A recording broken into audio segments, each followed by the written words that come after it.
Good morning. Good morning.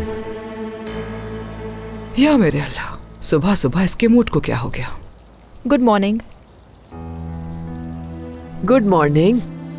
मुझे office के लिए देर हो रही है। पहले कुछ खा लो फिर चली जाना बेटा। मैं ऑफिस जाके कुछ खा लूंगी दादी। तुम ठीक तो हो ना बैरन? जी ठीक हूँ।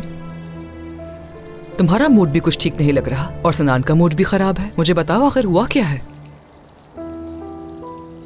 सब कुछ ठीक है अम्मी, शाम को बात करते हैं।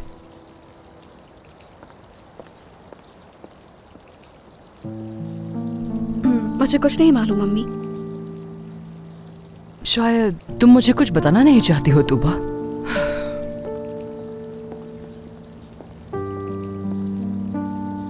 तुम कुछ नहीं जानती?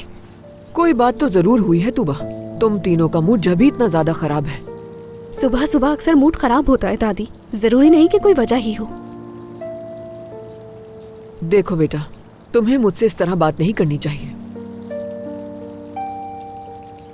आपकी चाय। Good morning. Good morning. Fatima नजर नहीं आ रही? फातिमा और नसीन दोनों अपने रूम में हैं।